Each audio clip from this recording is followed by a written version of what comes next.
I hadn't known them long. They were criminals, enemies of everything I knew, and I'd been sent to apprehend them, kill them if I had to.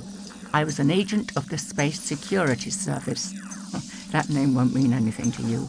We were a sort of night constabulary, but with a longer reach. Space security saw everywhere. No one dared bring down our wrath. And so we'd got comfortable, stopped looking out for trouble, until the doctor came. The doctor, with his long silver hair and old-fashioned clothes. He seemed so ancient, so travelled, so deeply marked by time. I could have believed back then he wielded magic powers, but I suppose he can't have been any older than I am now. When you're young, the old seem like another species. I think perhaps we are. They told me he threatened the system. They told me that, so I'd kill him and Stephen. Shoot first, ask no questions later, so that our Guardian's dark secret would be safe, because it was him who was really betraying us.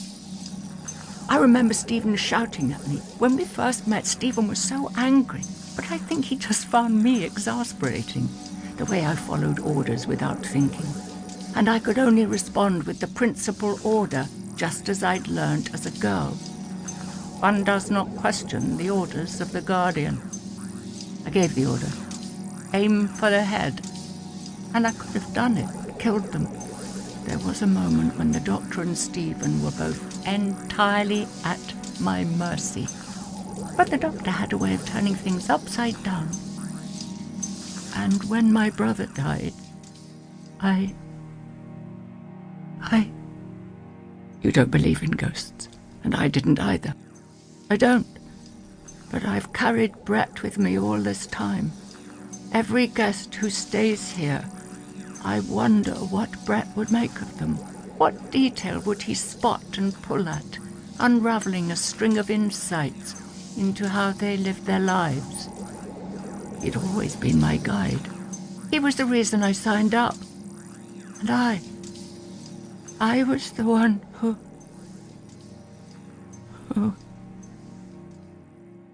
Everyone you meet, every individual shapes the person that you are.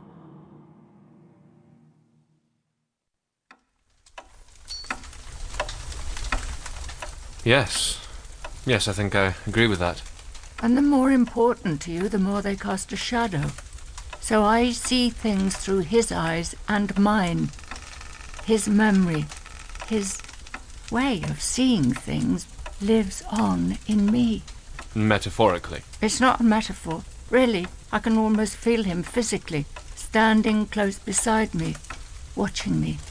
Handsome, slim, gaunt, and grey where the spectre's fading. Those cool, intelligent eyes, judging me, saying nothing. Because it was me who... Because I thought Brett was a criminal too, and I was wrong. You made a mistake. A terrible mistake. I was wrong about so many things. All that space security stood for.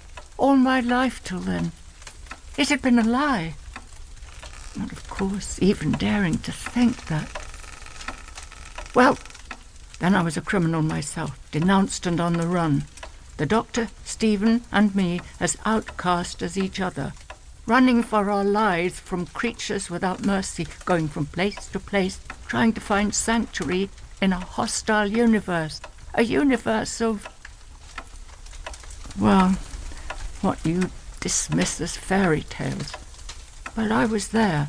I lived them. I'll suspend my disbelief. Please, continue. There was a forest of invisible beings lurking in the undergrowth, waiting to attack us. You didn't see them? Just knew that they were there? We saw the footprints they made, as they made them, and they did attack us. And when they died, we were able to see them. Please, I'm not a simpleton. It wasn't my own shadow. Forgive me. We hurried on to the world where the doctor's ship, our ship, was waiting. Then to the poisonous air of Liverpool on Christmas Eve. And then a place you won't have heard of, but which was famous in its day. A town called...